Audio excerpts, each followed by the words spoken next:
The point is that it's a trap in order to get people to focus on the Jewish population as opposed to the political ideology that is Zionism. And there's a lot of Jewish people in the world that are calling this out.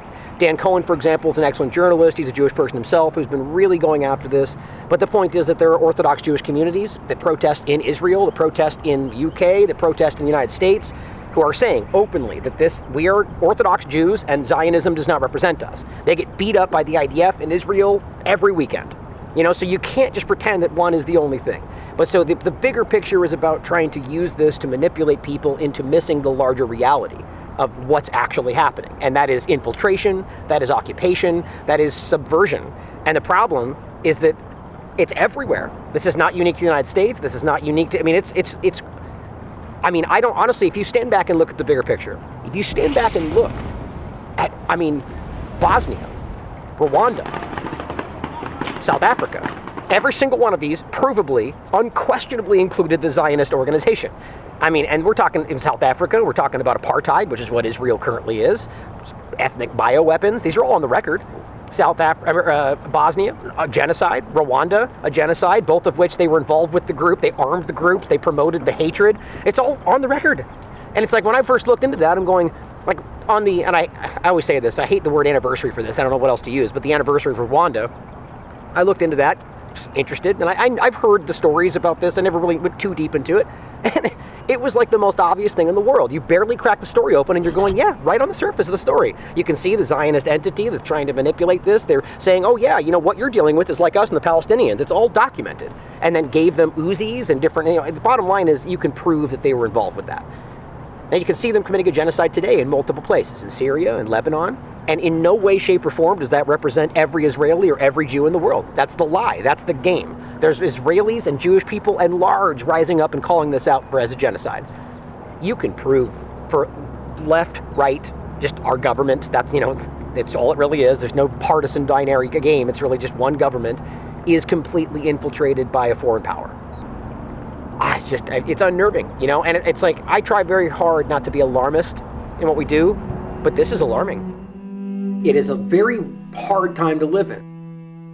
But at the same time, I feel like I've never been more hopeful for where people's minds are at.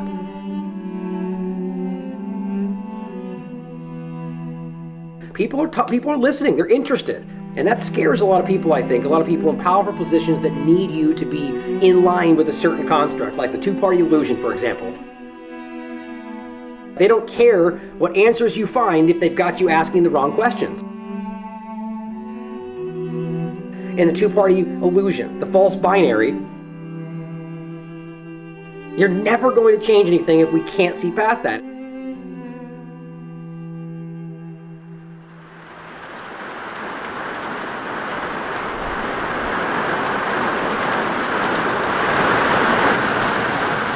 Yeah, so a lot of people, get uncomfortable with this truth, and it's a lot to process, but the first step of resolving a problem is being aware of it, and being aware of all of it, and not being afraid to speak the truth, even out in public and openly to people. And you have to stop caring what people think, and you have to realize that the message and the importance of the things that you're trying to share with them is more important than their opinions. What we're doing here at Third Eye Carnival is just another example of that, of like-minded people coming together, connecting, building friendships, building connections. Live podcast and comedy at the Third Eye Carnival in a little bit of weather. A little bit, but we're doing fine. I'm here to support my friends that are putting on this amazing event, and I think I need to be on the stage at some point here for the podcast segment of the festivities. Hi guys. Good to be here.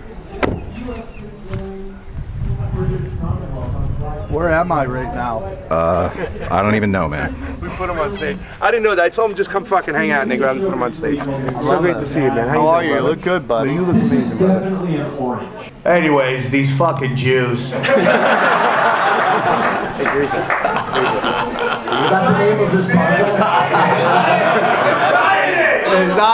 Zionists. It's the blue mic, Sam. Dirty Armenian talking that way about Jews. Yeah, we had a real genocide.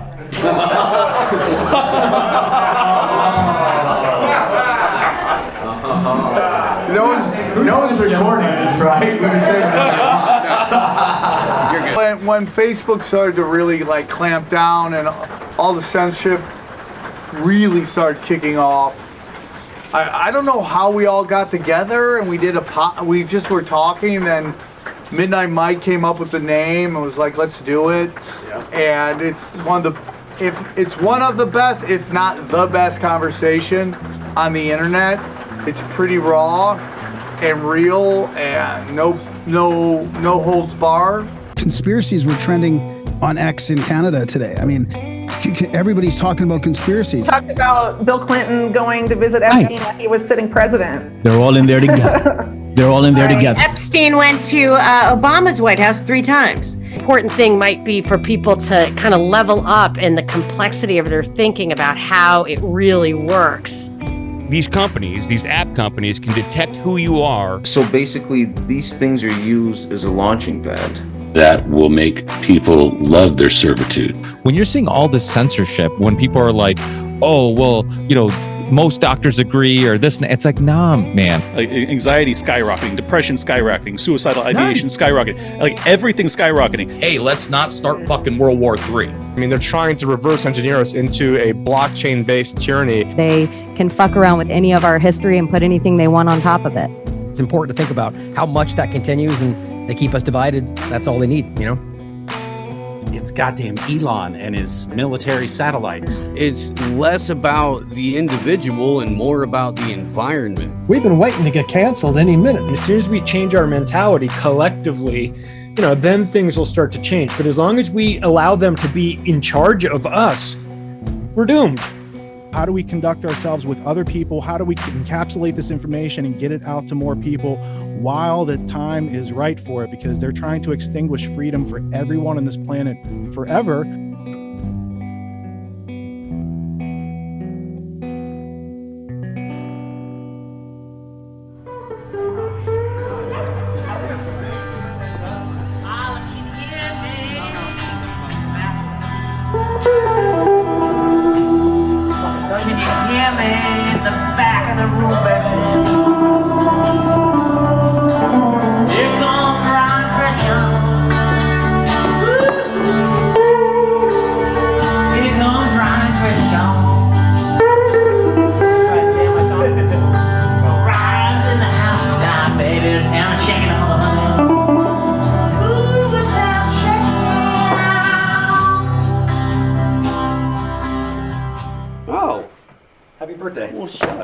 In general, like, Steve is like one of the fucking realest people in this field.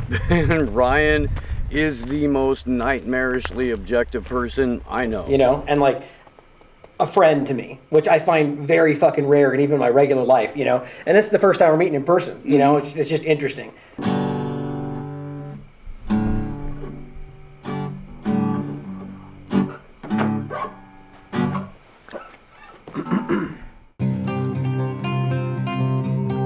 When you finally start going, okay, the corporate media's lying to me, you step up and you go, okay, what else is going on? And there is a minefield just waiting while these people are the most obvious example of terrorists and murderers on the planet today. That are responsible for implementing this, digital control grid, this, the digital prison grid. No, we need the good tech billionaires to save you from the bad tech billionaires, just like we need the good deep state puppets to save you from the bad deep state puppets. Duh. Infiltrating religions and political organizations, and it's like, look around, guys. Like it's fucking exactly what's happening. Whether you're stupid or smart or educated or not, it's people fall for this stuff, and it's like, and it's wild. Maybe throw a little music and some more jokes in on top of it. Allow for people to process all of the factual, horrible shit that we're reporting on.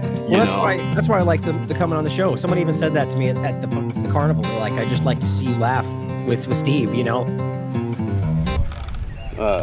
And yeah, we're trying to show people that it doesn't have to be picking one side of a duopoly that exists by hating you and stealing from you.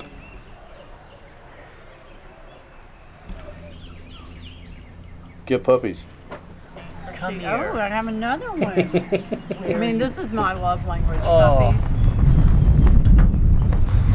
And it's been a heck of a ride ever since, man. I've gotten to interview some of my favorite people. I've gotten to know some really, really cool people.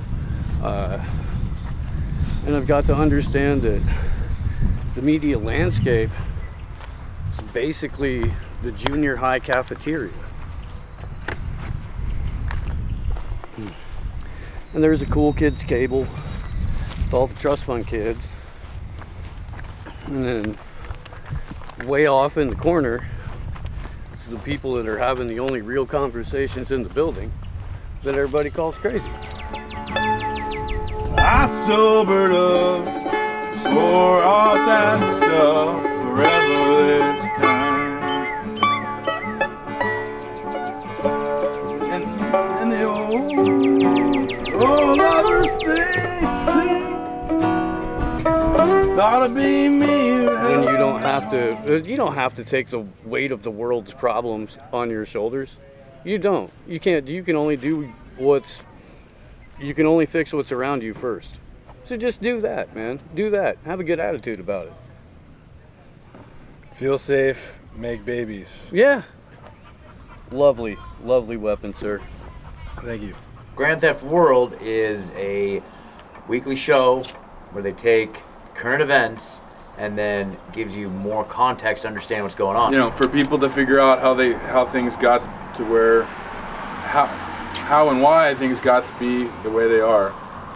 I guess sometimes it feels like we're in a little bubble of people that are in the know, and you start to think maybe everybody could think that way. Yeah. But unfortunately, I don't know. I've heard the ancient Egyptians knew that 70% of people were basically NPCs, so that hasn't changed much, has it? I'm grateful to all the people out there that find value in what we do, who believe in the community, in the different parts of this, and the the larger effort that we're waging here. That that we are standing up against some historical thing that will be remembered for a very long time. We are making a difference every single day. Everybody in the chat, everybody out there is handing out flyers, whether protesting or anything else, whether it is actually making waves in the moment. You are reaching people. People see what you're saying. They resonate with you. We just got to stay the course, man. I've never been more sure about anything in my life. That if we stop what we're doing now, that we will end up inevitably where we see this going. I personally just can't live with that. So I will sacrifice everything. One thing that is interesting, if you take note, I showed this on the show. This is one of my lawsuits. Oh, yeah. Literally signed in Hebrew. I can't look at that. But I'm just showing you. Signed in fucking Hebrew. How fucking ridiculous. Like they're sending me a message. That's just wild.